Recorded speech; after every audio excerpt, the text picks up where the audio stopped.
Company के हिंदुस्तान की सबसे बड़ी कंपनी वेस्टीज के को लीड कर रहे हैं, उसके ओनर हैं, उसके मालिक हैं, उसके फाउंडर हैं। तो पर लीडर के मन में कुछ दर्द बना रहता है और लीडर के मन में वाली साहब एक चीज सताती रहती है कि हमारा फ्यूचर क्या होगा। हालांकि अभी आपने अपनी टॉक में बात कही तो ये बात में हमारे रोंगटे खड़े कर दिए कि जब तक हम हैं तब तक आपका फ्यूचर सिक्योर है। पर मैं तो बात कर रहा हूँ सेकेंड जनरेशन की, और मैं तो अब जा रहा हूँ थर्ड जनरेशन की तरफ। तो अगले 50 सालों के लिए हम कैसे सुरक्षित अपने आप को महसूस करें जब मैं भी नहीं रहूँगा और शायद आप भी नहीं रहेंगे। मैं माफी के साथ ये बात कह रहा हूँ। तो हमारी जनरेशन सुरक्षित रहेंगी, डायरेक्ट सेलिंग में मैं वो होप देना चाहता हूँ पूरे हिंदुस्तान को, पूरी दुनिया को। मैं वो तैयारी आपसे जानना चाहता हूँ, चाहे जिनकी आंखों में पानी होगा ये बात सुनते हुए और सोचते हुए कि जो इनकी तीसरी जनरेशन नहीं आई है। मैं सुना करता था कि बिजनेस पीढ़ियों तक जाता है, पीढ़ियों तक जाता है, और मैं जिस कंपनी की बात सुनता था अब ये लोग नहीं रहे। तो वेस्टीज में सी क्या तैयारी है जिससे हमारी तीसरी जनरेशन भी सुरक्षित रह सके, मैं वो आपसे जानना चाहता हूँ। बहरल साहब, आपने बहुत ही एक बढ़िया और बहुत ही इम्पोर्टेंट क्वेश्चन पूछा है। आज से लगभग 6 साल पहले मेरे पास भी ये सोच आई और हमने काम करना शुरू किया जिसको मैं कहता हूँ या दुनिया कहती है सक्सेशन प्लानिंग। सक्सेशन प्लानिंग का मतलब ये होता है कंपनी को जो मैनेज करने वाला व्यक्ति है, लीडर है, राइट। मैं फाउंडर्स की या डायरेक्टर्स की बात नहीं कर रहा, इवन हियाकी में चीफ एग्जीक्यूटिव ऑफिसर हो या कंपनी का कोई वाइस प्रेसिडेंट हो, जनरल मैनेजर हो, अगर कल को खुदा ना खास्ता वो छोड़ के चला गया या उसको कुछ हो जाए तो वो डिपार्टमेंट कैसे चलेगा, वो कंपनी कैसे चलेगी। तो इसीलिए हर एक डिपार्टमेंट, हर एक कंपनी के अंदर एक सक्सेशन प्लानिंग होना बहुत जरूरी है। सक्सेशन प्लानिंग का मतलब ये नहीं होता कि आपने किसी व्यक्ति को रिप्लेस कर दिया। सक्सेशन प्लानिंग का मतलब ये होता है कि आप उस पोस्ट पे उस सही आदमी को लाओ जिसकी सोच कंपनी के कल्चर और संस्कारों से मिलती हो। अगर आप एक बुक पढ़ेंगे जिसे कहते हैं good to great, good to great book के अंदर भी उन्होंने ये लिखा हुआ है कि जब कोई कंपनी के नए सीईओ या नए लीडरशिप आ जाए जिसका थॉट प्रोसेस फाउंडर्स की सोच से ना मिलता हो तो वो उस कंपनी के अंदर बहुत बुरा काम हो जाता है। तो वेस्टीज के अंदर जैसे आपने अभी ट्रांजिशन देखा कि हमारे सीईओ जो थे मिस्टर अनुकूल अग्रवाल, जो 13 साल से थे, उनकी उम्र लगभग 73 साल हो गई थी। चलने को तो अभी भी 5 साल और काम कर सकते थे, पर हमें देखना था सक्सेशन प्लानिंग कि हमारे होते हुए एक नया सीईओ आए जिसके अंदर वही सोच हो, वही काम करने का तरीका हो जिस तरह से हमने 20 साल किया। और अजय सूरी जी को अपने सक्सेशन प्लानिंग के प्रोसेस के अंदर हमने पर्सनली हर एक चीज के ऊपर थॉट प्रोसेस में गाइड किया। हमारी कंपनी में इसको लॉन्ग टर्म चलने के लिए जो सबसे इंपॉर्टेंट चीज है वो है वेस्टीज का कल्चर, यानी कि वेस्टीज के संस्कार। हमारे यहाँ पे जब भी कोई नया एम्प्लॉय आता है उसकी इंडक्शन ट्रेनिंग होती है, और इंडक्शन ट्रेनिंग में हम उसको वेस्टीज का कल्चर जरूर बताते हैं। वेस्टीज की जो कोर वैल्यूज है, whether it is honesty, whether it is growth, whether it is autonomy, whether it is distributor centricity, right, इन सब चीजों के ऊपर हम उनके दिमाग में डालते हैं और उनको मॉनिटर करते हैं। अगर वो हमारे सिस्टम और हमारे कल्चर के साथ फिट बैठ रहे हैं तो वो वेस्टीज में आगे बढ़ते हैं, नहीं तो गुड टू ग्रेट के अंदर यही लिखा हुआ है, get the wrong people of the bus. तो आप एक एक एम्प्लॉय के साथ बारीकी के साथ काम करते हैं? मैं पर्सनली आज के दिन पे खुद नहीं करता, क्योंकि हमारे एचआर टीम है वो जो रेगुलर मीटिंग्स करती है कंपनी के हेड ऑफ द डिपार्टमेंट्स के साथ, हर एक व्यक्ति का एटीट्यूड, उसके लेट आने का टाइम, उसके काम करने का क्या तरीका है, कितनी उसकी आउटपुट है, उसका एटीट्यूड क्या है, बाकी कोलीग्स के साथ बनती है कि नहीं, क्या वो कंपनी के गोल्स के साथ अलाइंड है कि नहीं, इन सब चीजों की मॉनिटरिंग हम करते हैं। बट हाँ, मैं एक बात कहूंगा कि जो कंपनी की टॉप मैनेजमेंट है उनके साथ मेरे रेगुलर सेशंस रहते हैं, राइट, जिसके अंदर हमारा जो सोच है, जो एक ही सोच है। देखिए कि वेस्टीज अगर आज इतनी बड़ी कंपनी बनी तो किसने बनाया? हमारे लोगों ने या प्रोडक्ट्स ने? लोगों ने। पक्का? तो सुन ले हिंदुस्तान, ये बात समझ ले कि वेस्टीज की सोच ये है कि ये बिजनेस लीडरशिप का है, ये हमारा बिजनेस है और हमारे कारण वेस्टीज का मैनेजमेंट ये मानता है कि कंपनी इतनी बड़ी बनी है। और जो लोग ये सोचते हैं कि बिजनेस प्रोडक्ट्स का है, उनका फोकस प्रोडक्ट्स होते हैं, लोग नहीं होते। और जब वेस्टीज का फोकस लोग हैं तो best of the best quality के प्रोडक्ट वो प्रोड्यूस करते ही हैं। और ये सोच अपने आप में सबसे बड़ी सोच है और ये सोच अपने आप में जिंदा दिली की सोच है और तभी वेस्टीज हिंदुस्तान की नंबर 1 कंपनी बनी। तो देखिए, लीडरशिप का बिजनेस है, अगर लीडरशिप नहीं होगी तो आपके बेहतरीन से बेहतरीन प्रोडक्ट्स हों वो तब भी नहीं बेच सकेंगे। पर यही तो सोच है बाकी दूसरे कंपनी के ओनर्स में और मिस्टर गौतम बाली में। देखिए, मैं हमेशा एक बात कहता हूं कि किसी भी प्रोडक्ट का कोई मुंह नहीं होता, किसी प्रोडक्ट का कोई पैर नहीं होता। प्रोडक्ट ना तो खुद के चल के कहीं जा सकता है, ना अपने बारे में बोल सकता है। उसको लेके कौन जाएगा? हमारा एक लीडर। उसके बारे में बोलेगा कौन? हमारा लीडर। हाँ, इतनी गारंटी जरूर है, जब लोगों के अंदर हमारे प्रोडक्ट जाएंगे और लोग हमारे प्रोडक्ट इस्तेमाल करेंगे तो लोग खुद बोलेंगे कि क्या क्वालिटी के प्रोडक्ट। तो शायद इसलिए आप लीडर्स की ज्यादा केयर करते हैं। एब्सोल्युटली, हमारा बिजनेस ही लीडरशिप का है।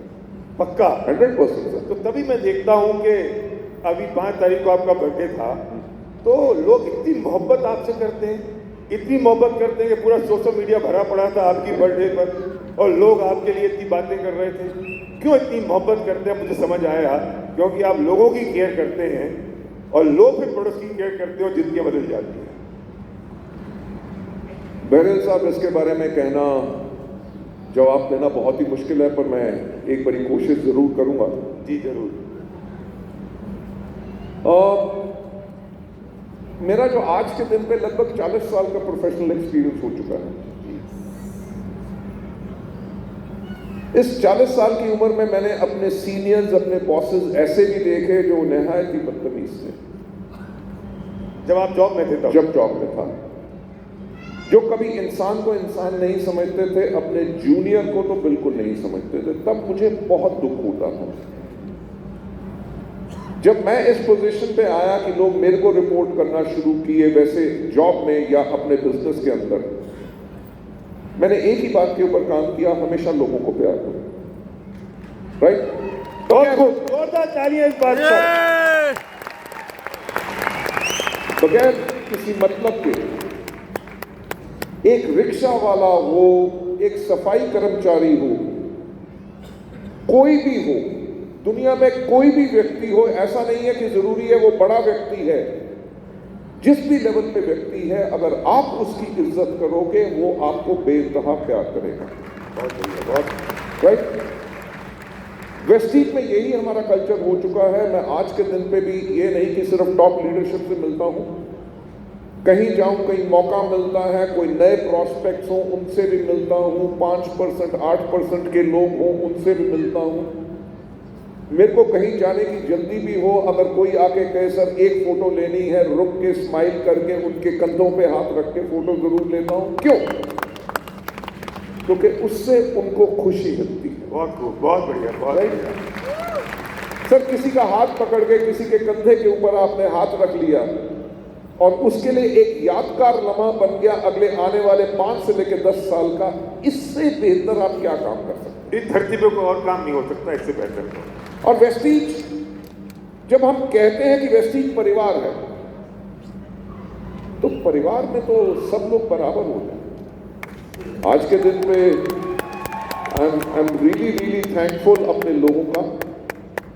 लोग बेइंतहा प्यार करते हैं। राइट? आप देख लो सोशल मीडिया पे इतने साल हो गए पर मेरे खिलाफ कोई नहीं कुछ लिखता। सही बात है। लिखने को लोग बहुत कुछ कीचड़ उछाल सकते हैं, लोग वेस्टीज छोड़ के भी चले जाते हैं किसी कारण से, पर आपको नहीं छोड़ते। वेस्टीज और हमारे इज्जत और प्यार को नहीं छोड़ते। ये बात सही बात है। आज भी अगर उनसे पूछ लो, वो कहते हैं कि वेस्टीज जैसी कंपनी नहीं हो सकती। वो काहे के लिए? वो बंधन ना पे आउट का है, वो बंधन ना प्रोडक्ट्स का है। सही बात है। वो बंधन है वो प्यार का जो लोग आपस में यहाँ पे शेयर करते हैं। तो वेस्टीज इज अबाउट लव। बिल्कुल एंड केयर। तो मैंने तो सो कॉल्ड दुनिया की नंबर 1 कंपनी में, सो कॉल्ड इसलिए कह रहा हूँ कि वो इतिहास हो गया अब, जो हिंदुस्तान की पहली और बड़ी कंपनी थी, बिलाई की कंपनी। मैंने उसके एजेंडा में पढ़ा, एजेंडा या उसको क्या कहेंगे आई डोंट नो, कि ये सब हमारी सेल्स फोर्स हैं। और जब मैंने पहली बार ये पढ़ा उस कागज पे कि वो गवर्नमेंट को सबमिट कर रहे हैं कि सेल्स फोर्स हैं, मुझे बहुत झटका लगा कि हम तो अपने आप को लीडर समझते थे और इनके लिए हम सेल्स फोर्स हैं। तो वेस्टीज के दिमाग में कहीं ऐसा नहीं है कि ये सारे डिस्ट्रीब्यूटर्स सेल्स फोर्स हैं वेस्टीज के लिए? सर, मैं जैसे मैंने पहले कहा, स्टेज के ऊपर से भी कहा था कि वेस्टीज को अगर आज इतनी बड़ी कंपनी बनाया तो मैंने नहीं बनाया, हमारे लीडर्स ने बनाया। भाई तालियां इस बात पर, ये आपकी प्रशंसा है। ये मैं एक और वाकया बताना चाहूँगा जी। कोविड के बाद जैसे ही बिजनेस थोड़ा सा नीचे आया, लगभग 1.5 साल और दीपक ने 1 पैसा तनख्वाह नहीं ली। ओहो। पर हमारे एक भी डिस्ट्रीब्यूटर का पे आउट एक दिन भी डिले नहीं होने दिया। वाह। वाई? मैं अपने आप को ओनर समझता, कंपनी का मालिक समझता, तो मैं सबसे पहले अपने पैसों का ख्याल रखता। पर हमने सबने मिलके जो एक्चुअल इस बिजनेस में बढ़ा रहे हैं, देखिए छोटे छोटे गांव हैं, छोटे ताल्लुक हैं, मोहल्ले हैं, बस्तियां हैं। अगर वहां पे लोग वेस्टीज को एक अच्छी और ईमानदार कंपनी मानते हैं, तो ये विश्वास उनको किसने दिलाया? ये विश्वास उनको दिलाया हमारे लोगों ने। सही बात है। राइट? अगर जिन लोगों के पास अटूट विश्वास है कि वेस्टीज उनका परिवार है, तो मैं यही कहना चाहूंगा कि वेस्टीज तो एक्चुअल उनकी कंपनी है। वाह, बहुत खूब, बहुत खूब। मेरा हमेशा एक बात कहना होता है कि वेस्टीज की मैनेजमेंट इसीलिए है ताकि आप लोगों को बेहतरीन फ्यूचर दे सके और आप लोगों को बेहतरीन सर्विसेज दे सके, जितना ये हमारा परिवार है उसके लिए। ये बहुत बड़ी एक होप है, ये बहुत बड़ी बात है जो आपने अभी कह दी। और मैं ये बात और कहना चाहता हूँ कि आप ना जितना करते हो उतना कम आप सुनाते हो। आपने कोविड के बाद लोगों को 6 महीने तक उनके एवरेज पे आउट उनको दिए विदाउट वॉल्यूम। ये बात तो आपने कभी लोगों से कही नहीं। मुझे याद है कि मैंने साल भर पहले आपसे कहा कि क्या हो तो सही साहब, लोगों को बताओ तो सही, क्योंकि हम जहाँ पहले थे ना वहाँ झूठी कहानियाँ चलती थी। और मैं माफ़ी के साथ ये बात कह रहा हूँ कि जब एक परिस्थिति बनी तो मैंने कहा कि कहानी हमने सुनी है आपके बारे में, तब करो। बोले सब कहानी झूठी है, लीडर्स ने क्रिएट की। और आपने सच में 6 महीने तक लोगों को पैसे दिए। ये छोटी बात नहीं है। आज इस बात की होप मिलती है कि अगर कल को कोई विपत्ति आ गई, भगवान ना करे, तो वेस्टीज है ना, हमारे घर का चूल्हा बंद नहीं होगा। बिल्कुल।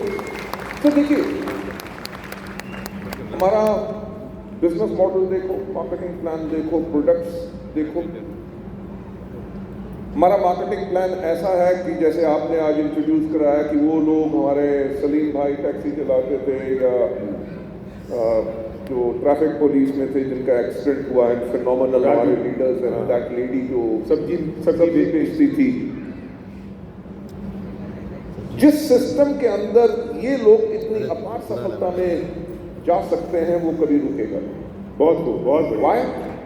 बिकॉज वेस्टीज में सफल होना आसान है। जहां पे सफल होना मुश्किल होता है वहां पे लोग प्रयास या हिम्मत करने से डरते हैं। ठीक है, right? Because of the power of the marketing plan, तो ये कभी रुक नहीं सकता। नंबर 2, वेस्टीज हमेशा सारी की सारी कंप्लायंसेस और लीगल चीजों का ख्याल रखती है ताकि कोई आपदा, कोई मुश्किल ना आए। नंबर 3, जो सबसे इंपॉर्टेंट चीज है, जब तक हमारे पास वो प्रोडक्ट्स हैं जो लोगों को जिंदगी भर चाहिए, हाँ, तो ये तो बिजनेस हमेशा ही चलता रहेगा। बहुत खूब, बहुत खूब, बहुत खूब। तो हम जनरेशन की चिंता करना बंद कर देंगे। बंद करेंगे। आप देखिए ना, आज के दिन पे हमारी सेकंड जनरेशन, आपके भी सर्वज्ञ जी भी आ चुके हैं, बिल्कुल राइट।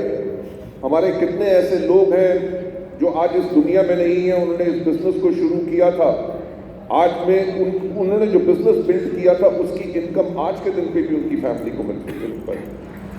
ना ही सिर्फ उनकी वाइफ को इनकम मिल रही है, उनके जो बेटे थे वो भी आज के दिन पे ज्वाइन होके, अगर फादर यूसीडी थे, लास्ट मुझे याद है 2 साल पहले मिला था, तब वो क्राउन हो चुका था। बिल्कुल। कल हमने ऐसे 3-4 लेडीज यहाँ हमने बुलाई, लोगों को इंट्रोड्यूस कराया। अभी समय नहीं है, मैं आपके सामने नहीं मिला पाऊंगा, कि जिनके पति चले गए अचानक, कभी बुखार भी नहीं आया, सिर दर्द भी नहीं हुआ, पति चले गए, आज उनके घर में पैसा हर महीने की 10 तारीख को आ जाता है। ये छोटी बात नहीं, ये बहुत बड़ी बात है। उनकी कितनी दुआएं आपको मिलती होंगी, उनकी अपनाएं को मिलती होंगी, ये बात सोच के हमारे शरीर के रोंगटे खड़े हो जाते हैं। एक बहन कल आई जिसकी आंखें नहीं हैं, उसे दिखता नहीं था, लेकिन वो 2 महीने के अंदर सिल्वर चली गई और यहाँ खड़े होकर बोली कि मुझे दिखता नहीं है। तो सर्वज्ञ कल इंटरव्यू ले रहा था कि आज के बाद मत बोलना कि मुझे दिखता नहीं है, ये हजारों आंखें आपकी आंखें हैं और इनके द्वारा आप सबको देख रहे हैं। और उसने बोला मैं फील कर सकती हूँ कि जो एक्साइटमेंट है, जो माहौल है, शायद ऐसे जिंदगियाँ बदल रही हैं। और शायद ये जो सोच आपने रखी और जो सोच आपने बताई, उससे हर दिन एक नई कहानी आ रही है। और मैं पूछना चाहता हूँ कि आप तो एक कॉर्पोरेट कंपनी हो, कमर्शियल कंपनी हो, आपके लिए तो प्रोडक्ट्स बिक रहे हैं, टर्नओवर हो रहा है, लेकिन जब एक जिंदगियाँ बदलने की कहानियाँ आप सुनते हैं तो आपको कैसा महसूस होता है, कैसा लगता है आपको? जिन लोगों को आप पहली बार मिले और उन्होंने कहा कि सर मैंने गाड़ी ले ली, मैंने घर ले लिया, मेरे पति चला गया, फिर भी मेरे पास हर महीने पैसा आ रहा है, तो ये जब कहानियाँ आप सुनते हैं तो कैसा महसूस करते हैं आप? भारत साहब, आपने टाटास का नाम सुना? बिल्कुल। Tata's is one of the largest conglomerate in the world. Yes. पर उनका टाटा की ओनरशिप किसके पास है? टाटा सन्स के पास। टाटा सन्स के पास। टाटा सन्स अपना पैसा कहाँ लगाता है? चैरिटी में, लोगों के भले में। बिल्कुल। प्रॉफिट कमाना उनके लिए एक जरूरत है। परफेक्ट। काहे के लिए? कि ताकि उस प्रॉफिट से वो लोगों का भला